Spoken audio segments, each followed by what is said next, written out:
take care of that. So I'm Betsy Lamb. Or Elizabeth Lamb. I'm my own evil twin. I'm the coordinator for Ornamental Integrated Pest Management for New York State Integrated Pest Management Program. So I'm going to talk about spring garden prep from a pest management point of view, and I'm talking about pests in the largest scale. So diseases, insects, mice, weeds, other mammals. I don't talk much about birds, but the general idea is all those things could be pests in a cut flower operation. And the first thing I wanted to bring up, because people are like, well, what do you mean spring preparation? Aren't you supposed to do it in fall? And yes, we would love it if everybody did all their garden cleanup and everything else in fall. Future you would thank past you if you got it all done. But the reality is, how much time do you have? How exhausted are you already? And whether or not you can get it all done. So there's some things that I will talk about that I think are kind of more essential that you do in the fall, and then some things that you can do in the spring also. The big thing is to consider what's the effect of not doing that bit of preparation in the fall, and then also when do you need to plant that bed. So if you're coming in and with cool flowers, where you might even plant in the fall or you might plant in the winter, you need those beds prepped. So everything that I'm saying, you can think about it on a per bed basis. It's not that you have to do your whole operation at once. Good for you if you can. But often it's like planning on a bed to bed basis because everything's different from bed to bed in some cases. So the two things or a few things that I think of when I'm thinking about I wouldn't leave this until spring if it was up to me is, are you getting a disease that can overwinter in either in plant debris or in the soil? So this is an example of one. It's Sclerotinia white rot. So you can see on the sunflowers, it looks wilted, you get dead leaves. I would get these plants out of there as soon as I saw that because you don't want it to spread to your other plants. But also, this is a disease that produces an overwintering structure. These little things that look like mouse droppings are actually formed inside the stems. And so if the stems are laying, that was interesting.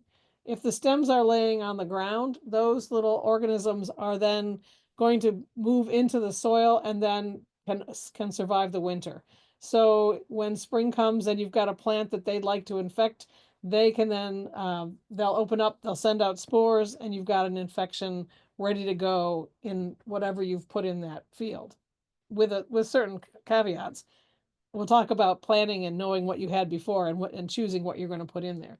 But if you can prevent that, that's a big advantage. So I would say that's one thing that you would want to make sure that you did in the fall or even sooner if you see plants that have that kind of a disease. It's not the only one that will overwinter in debris and soil. And so that's one of the big things with pest management is there's so much information to learn. And so we're not going to cover absolutely everything, but we'll start. And as we go through these webinars over the next years, we'll try and cover it all. So the other thing is, are there seed heads on your weeds? So have your weeds gone to seed?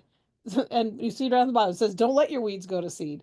If you can prevent one weed from going to seed, I just put these options here because when I found them, and two, they're not uncommon. Velvet leaf, you may not have in a cut flower farm.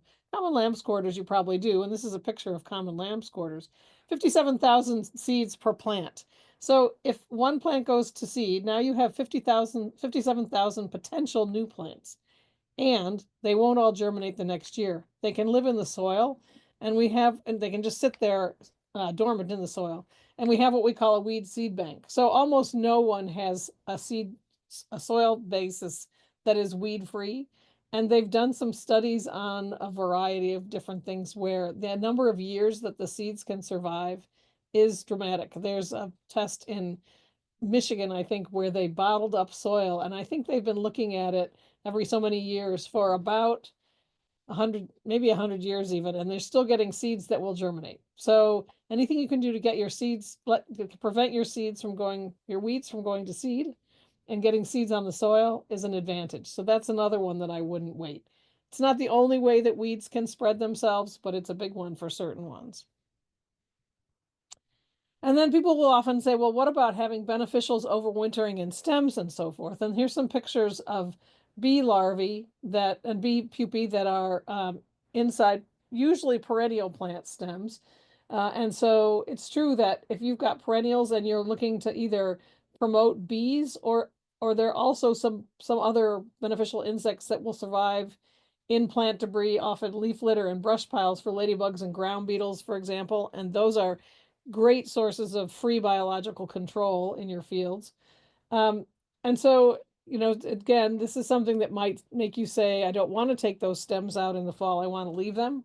And again, as long as there's not a disease issue, you can leave them. And then you're going to cut them down as you come into spring. So as the bees are then coming out of their hibernation. You can also cut them lower in spring and then pile them somewhere, probably not too deep of a pile, but put them somewhere where they can still come out. They're not using the plant material, so it doesn't need to be attached. They're just surviving in there. And then the other thing about plant debris and sometimes mulch also is what else might be living in it. And so this is an example of rodent damage on a woody perennial, and that's mainly where we see it. We're not likely to see it on annual plants or perennials that die back to the soil because there's nothing much for anybody to eat except for dead material. But if you've got woody perennials that have bark on them, you can find, and I have found in my own yard, damage from, I think mine was rabbits, but moles or voles or mice or rats or other things that can get in there, and they will eat the bark off the stems and kill those stems. So they're less likely to do it if there's no place for them to hide nearby. They're more likely to do it if there's nice nesting areas and you've got either thick mulch or plant debris like leaves that have landed there and stayed on the soil. So planning becomes the biggest piece of all of this. And I know any cut flower growers usually do quite a lot of planning in terms of figuring out what crops you're going to grow, how much of them you need, and things like that. But so make sure that you're including pest management as part of your plan. And also, the part of planning, the continuing part of planning is record keeping. So you need to know which diseases or insects or weeds or mammal pests did you have before? Where did you have them? Were there certain crops that they were both on or started on first is always important. And then tie that information to the information that you're already keeping on where did you plant each species before? Um, and so that those two pieces go together. So you also need to know something about the biology of whatever the pest is. So does it overwinter or does it survive overwinter? Does it overwinter in the plants? Does it survive somewhere where it can come in early? And um, a little bit more about what crops you saw it on and whether it's likely to spread from one to another. So it becomes this huge amount of information potentially. And so it's one of those things that it's very difficult to at the end of the year say, yeah, where did we see that stuff? It's better to note it as you go along, even if you're just sending yourself phone messages that just so you'll remember to go put it all in your records to know when you saw things, where you saw things, what species you saw them on, etc. And then this then ties also into the rotation of crops and then sequential planting potentially. So if you've got a disease that's overwintering in the soil and you're trying to avoid that disease, you're going to plant your plants somewhere else. But what other flower crops are in that same family or potentially that same genus that might also be susceptible to the same disease? Or are there other crops that are in different families and genera that are also susceptible to that disease? It could also be argued that insect pests, the same thing, if they're going to overwinter somewhere near your plants in the soil or nearby, that you might need to know that information also. And one of the big questions is always, so, okay, how long will things, in particular diseases, last in the soil? And we often don't know exactly. I mean, there's been some studies done on some of them, but we don't have necessarily great information. Some of them last a really long time. But to sort of, if you don't know, I would say that look at least at 3 years as a general idea that you don't want to put anything that's susceptible to that disease in that area for 3 years. And again, remember it's on a bed by bed basis, and that's why you keep your records on a bed by bed basis. And you can count in fallow. If you've got enough space to let things go fallow, Again, remember about weed seeds, but to let things go fallow so you're not planting anything there, that can count in the 3 years. And sometimes a fallow period helps a little bit more, or cover crops might also help a little bit more in terms of those organisms not surviving too long in the soil, but they are designed to survive. And um, so they're unfortunately quite good at it. So another thing is in your planning in the spring is to make sure you have any pest management tools ready. So what worked before, or what didn't work before? If it didn't work, do you know why it didn't work? And if it didn't work, are you not going to ever do it again, or you're not ever going to do it again for that crop? So things you might think about having available and ready to go are, if you're going to put down floating row cover, you should have that ready to go, because once you need it, you need it. And if you have to order it, it doesn't always come instantaneously. Plus, some things like that become less available in the spring because everyone's buying them. So they go out of stock. If you're going to put down some kind of mulch, either straw or other organic mulch, or landscape fabric or plastic, if you're going to put those down and you're not going to put them down in the fall, and there are some reasons potentially for not putting them down in the fall because you want them to be in good condition in the spring, make sure that you have them available. Make sure you've ordered them or that you have a source of them so when you need them, you can get them quickly. Same is true of pesticides. And if indeed you're using any biocontrols, which is much more likely to be true if you're in a greenhouse, and we'll talk a little bit more about greenhouses in a bit, there are some that you could apply outside, but I haven't seen much of it happening yet, and I'm kind of interested to find out if anyone's doing it. So if you're doing it, let me know. But make sure that anything that you're going to use as a pest management tool is ready to go when you're ready to go in the spring. I'm going to stop for a second, Caroline. Is there anything that's really pressing in chat that? We have one question, kind of going back to the mammals, asking if chipmunks will cause that sort of damage. Anything, it's amazing. We say something, it's like saying, oh, that's deer proof. If there's nothing to eat, it's amazing what people and animals will eat. So chipmunks can be a problem also. Yep. Okay. That was just a break to give everybody a chance to breathe. Me too. Okay. So other things in terms of getting ready for the spring, testing your soil and water. These are examples of reports that you would get back if you do an official soil and water test. Now, there's lots of different ways to test things. At a meeting I was at yesterday, they said, well, can I use pool testing strips to test things like pH and alkalinity? And you can. There are a variety of different test strips. They don't have to be for pools that are to test nutrients in water and so forth. They are they're based on color of a change on the strip. And so being colorblind actually makes it a little bit more difficult to use them if that's a problem. And they are not as exact as having actual soil and water tests done. So where do you get your soil and water tested? It depends on where you are. So many universities do soil and water testing. Cornell does not. And then there are also private labs, like A&L is a national, I believe, set of labs that will do soil and water testing. And so, I mean, when you look at this, it gets to be a little overwhelming, like, especially if you're new and you haven't ever seen one before. It's like, wow, that's an awful lot of information. What do I do with all that? But they do come with recommendations because you tell them things like, I'm growing cut flowers. When you do this, then they should give you back recommendations that relate to cut flowers. Cut flowers are sometimes a little tough in that we don't always have recommendations for them, but they will give you back the best recommendations they have as to whether the levels that are in your soil or water are too high, too low, or acceptable.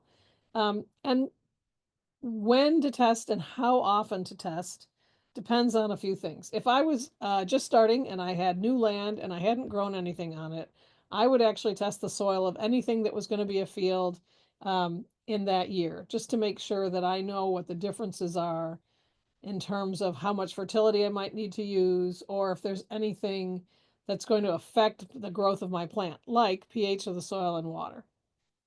Because some plants have very specific pH ranges. Most things like pHs down around 6 to 6.8. That's a general rule. Some like them lower, a bit lower than that. Some like them are fine with them on the high side.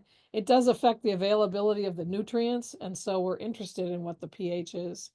And so if I was new, as I said, I would get my water tested, and I would have the soil tested in all the blocks that I'm planning on planting in.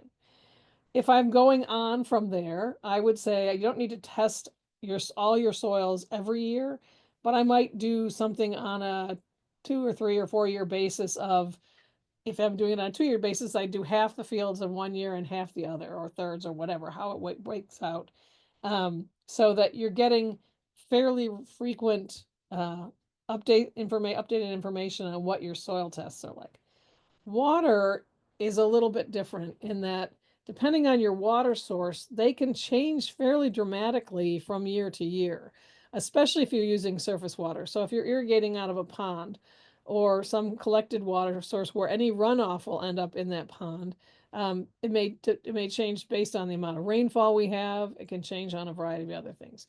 Spring water is less likely to change, but it's still worth testing with some frequency. And so I would probably test my water more often than I test my soil.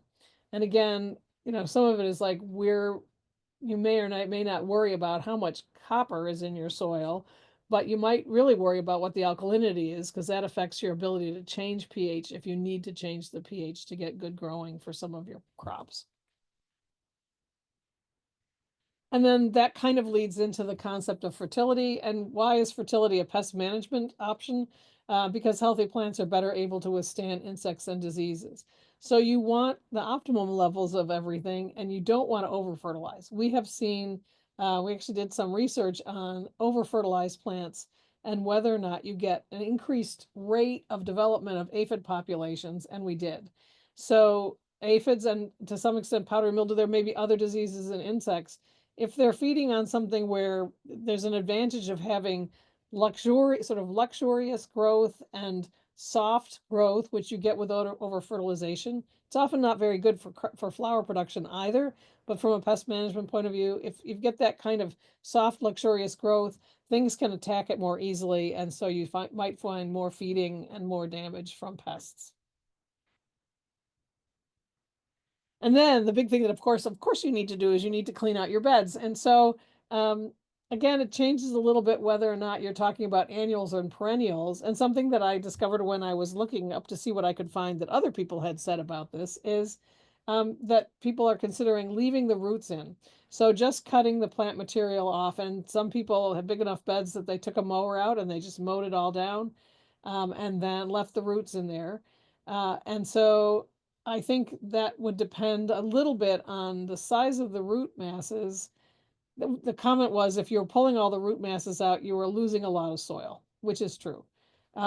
If you're doing it in the spring, the likelihood that all the roots will break down, again, depending on if it's on something that has a fairly large, somewhat woody root mass, then it might get in the way of planting the next time around. So that's going to depend a little bit on what you're growing and how fast the roots break down. Some annuals, they break down pretty quickly. Some annuals, if they've been there sitting there all winter, they might be mostly gone. Other things, they not so much.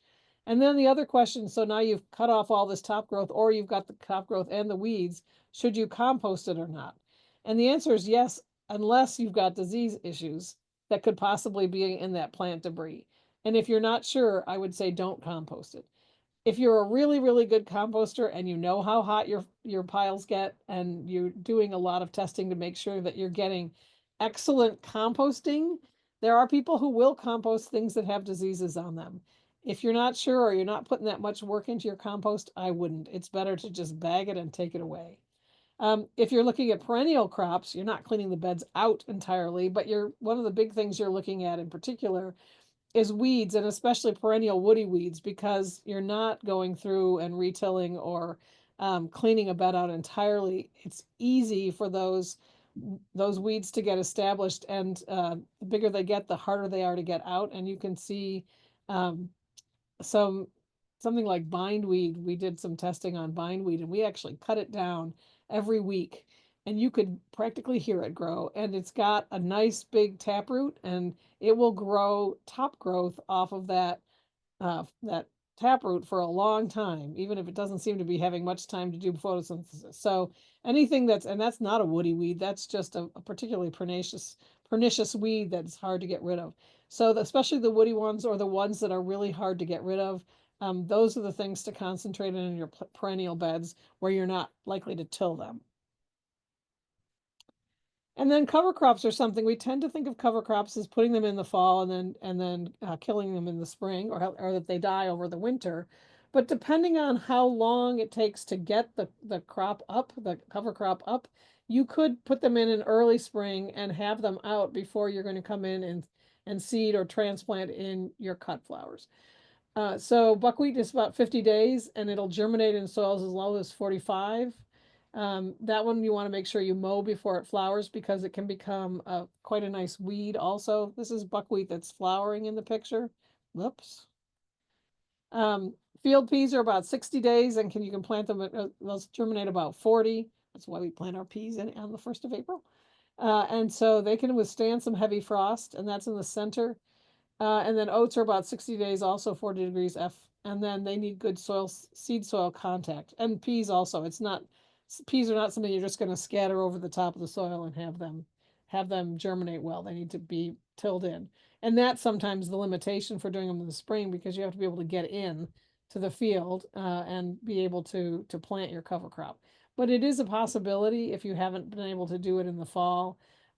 Somewhat for pest management, and that these will suppress the weeds, any early weeds from coming in, because they're basically covering the soil, but also for soil management and soil improvement and adding some nutrients back into the soil. And then based on the other point on cover crops, that it depends on how quick your flower crop is, or if you're doing anything that's sequential and you can leave that bed free for a little bit before you plant something for a bit later flowering, you can do that. And remember, you don't have to do all your beds at once. So you could do cover crop on some beds and not on others, and have it again. So maybe over 3 years, you're getting cover crop on everything eventually.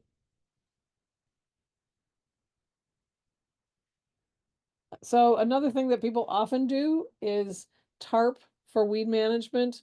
Tarping has gotten a lot of discussion lately, more so than I've heard of solarization, but they both can work, and they go about it in slightly different ways. So with solarization, you're actually putting clear plastic over the soil. And you need the soil to be moist so that it's a potentially active growth of an active germination of the seeds. And you're trying to get them to germinate, and then by the soil hitting the sun hitting the soil, it warms it up. And we actually tested about 6 inches down and could see quite a good increase in temperature over the air temperature that far down. And so it will be hot enough to kill some weed seeds and some plant pathogens. So the University of Maine has done some research on it, and they did a 2-week solarization in May to June and had very good effects. Tarping, I've never heard anyone called it occultation, but that's the official name. That's using opaque, usually black tarps to actually block the light. So it's true that the black plastic will heat up a little and might burn some plants that it touches, but the idea really is to prevent photosynthesis and therefore to kill the weeds, because there's no light getting to them, so they can't produce food. Both of these depends on the weed species, and I'll show you some pictures in a second. But Heirloom Soul, which is a New York State cut flower grower, they did 6 to 8 weeks in cold weather and 4 weeks in hot months for their tarping, and found good control of the weeds. If you're going to till the soil, do it before you cover the beds, because if you've tarped or solarized, you're trying to create basically a sort of a stale seed bed, or you don't want to mix that soil up again, because if you mix the soil up again, now you're bringing weed seeds to the surface and they can germinate. Remember, that's back from that your seed bed, or your seed, I can't remember the name of it, all of a sudden I've lost it. But so the fact that weed seeds can be there in the soil and dormant. So this is some solarization we did for weed management before putting in some pollinator plantings. And although that plastic looks white, it's actually got condensation on, so it is clear. We put it on in May and left it for a few weeks, and then I was impressed to see this is in October, and you can still see that the weeds, very few weeds have come back. However, uh, um, not portulaca, but the weedy version of portulaca. Gosh, my brain is gone. At any rate, this weed liked it under there. It was very happy in the high temperatures. And so in plots where we had more of that, purslane, we had more purslane. The purslane was not very well controlled. So it does depend a little bit on what weeds you have that you're trying to control. I would say something like a bindweed again that has that good taproot probably wouldn't be controlled very well because you may kill off the top part, but you're not likely to kill it all the way down through the root. And then this is what tarping looks like. So it's black plastic. It does take a little bit of work. You'd have to have to have something that holds the plastic down because it will get picked up by the wind. And you want it to be pretty tight to the soil. And so it does take work, but it can work very well for weed management. Sometimes, again, if you're starting a new area where you haven't planted before and there is existing plant material, or maybe if you fallowed something where you want to go in and kill all of that plant material, you mow it off and then you can just let the plant material drop. So that helps feed the soil microbiome. But then this will kill the weeds that are there, or any plants that are there. How are we doing? Any more questions that I should answer? I have a couple questions on soil testing. Okay, If you'd like to answer those now or hold them to the end. I can answer them now. All right. So one of them is, what's your best method for testing soil in the farm instead of sending it to the lab? Are there any kind of in-house tests you can do? So you could do a little bit of testing where you might take a soil sample.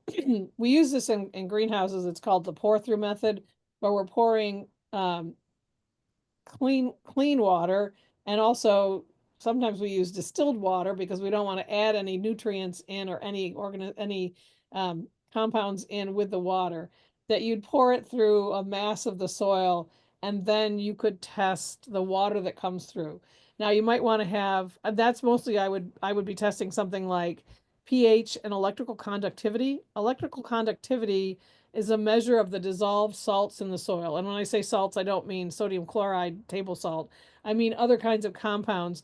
And it's a way of measuring the nutrition because most of those elements are dissolved in the soil water, and so they give you that will change the electrical conductivity of the liquid. And so you would need either a pH meter or an EC meter, or they do have combination pH and EC meters that are not terribly expensive. But in order to get all that other information, like what are the nutrient levels and what all of that information about your soil, it's worth sending it off. And yeah, it's not free, but again, if you're not doing it every year for every bed, then you can amortize that money over time. Thank you. And I think you've already answered this, but I know Cornell doesn't do soil and water, the water testing, but do the CCE offices do soil and water testing? PCE offices do some. They usually do the kind of less less complete or less complicated. So, and again, it was going to depend on and we talk about CCE, but we may have people from other states. Cooperative Extension um, in your state may do some testing of water or soil. And they used to, in some places, they used to send them off for you to the labs. I suspect other states still have. I know other states still have labs that are run by the universities. For example, we sometimes have people send them to Pennsylvania because they still do them at the university.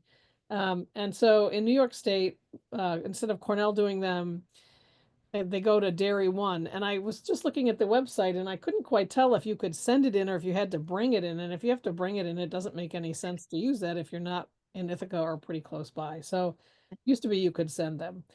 You still, oh, sorry. Go ahead. No, you may know.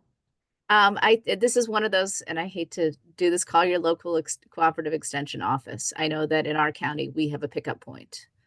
Okay. Uh, And that's an absolutely great thing to do, is to say, call your local extension office, because they'll know who does them in the area, and maybe, and you'll see if you can do some of it yourself.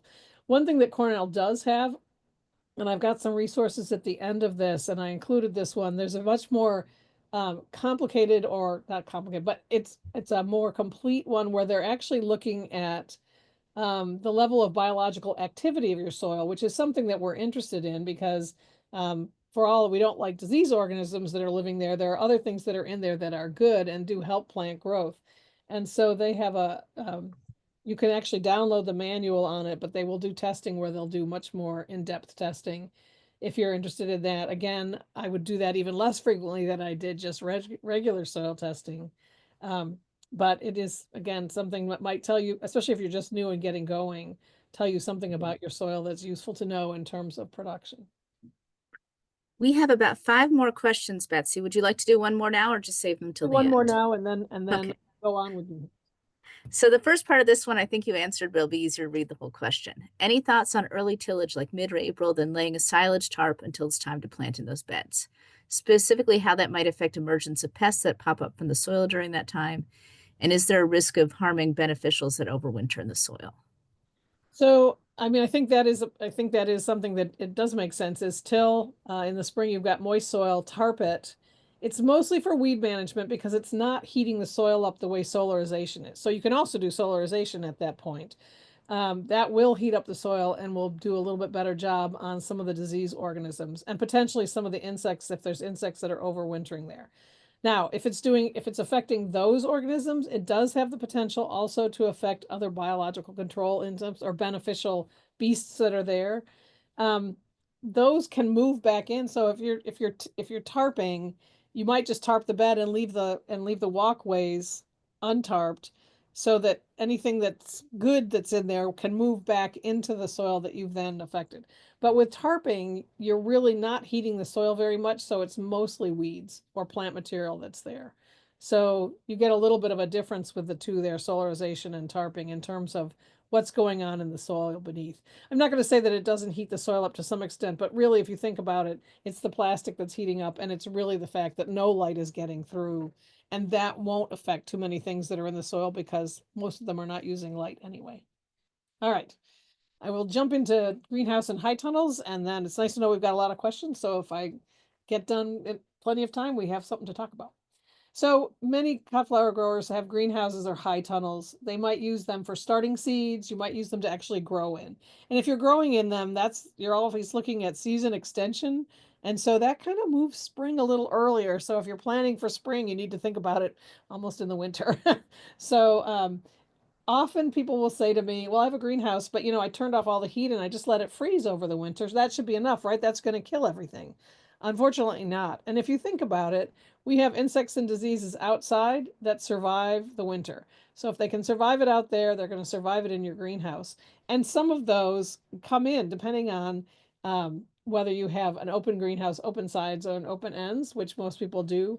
And so they can come back in, but also even without letting them come in, if they're in there and they can survive over the winter, they will have. And sometimes it depends on, in insects in particular, it depends on the insect.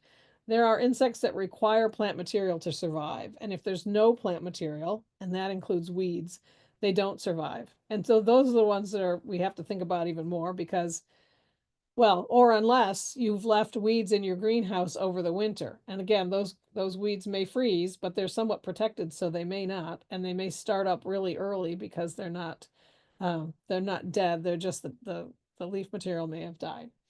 So when we start, if you're thinking about using your greenhouse and you're getting ready, cleaning is the one thing we start with. And again, if you're using it for seeding and getting plants going, there's even more surfaces you need to think about. So any surface that you can clean is something you should clean. And when we're talking about cleaning and there's sanitizing. Cleaning is like removing the surface dirt. So even if you've got pots, when we were talking about this at an event, at a talk yesterday, that what you might do is you might brush out all the dirt that you can actually knock out or brush out, then wash them with maybe even soapy water, and then sanitize them, because some of the diseases that can survive in pots are really good at holding on there. And so you have to do a lot of different things to kill them. The one in particular is the Leviopsis. I think they've changed its name to like Berkeliomyces. Just learned how to say the Leviopsis. And it's one that's called black root rot. And it's very good at sticking around in pots that seem to have been sitting there with nothing going on in them for quite a while. So, and then cleaning your tools also. So anything that you can clean and then sanitize is an advantage. And it's like, it's like we're getting ready for the season. Let's start clean. Starting clean is a big deal.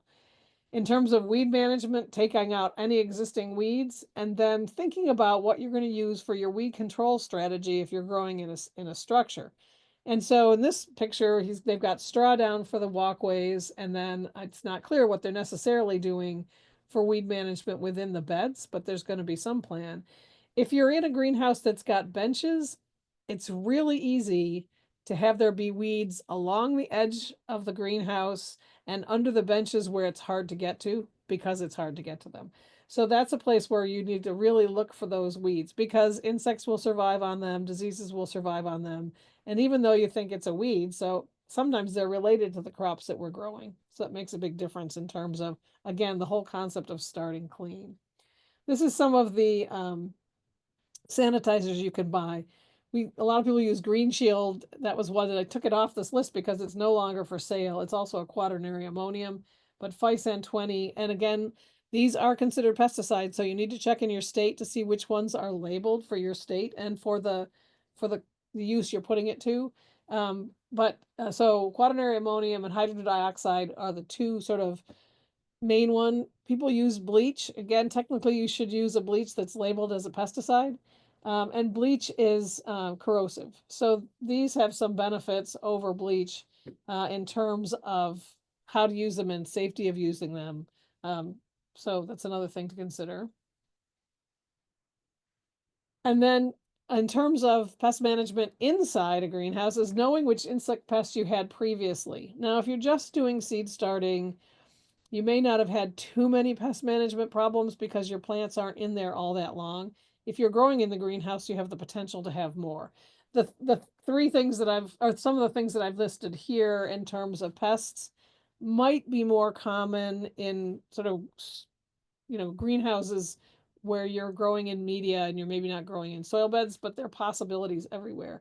And the reason that I mentioned fungus gnats, thrips, and spider mites is that they can all survive without plant material. So if you have a weed-free greenhouse, you can still have fungus gnats, thrips, and spider mites surviving there. Fungus gnats and thrips in the soil, and so if you had concrete floors, then you wouldn't have to worry about it unless there's any corners where there's soil. But not too many cut flower growers have a fancy greenhouse with concrete floors. And then spider mites go into a resting stage and can hide near where the elements of the greenhouse go down into the floor or the soil. So with fungus gnats, and also some of these things are because they're easy to use and they last a long time.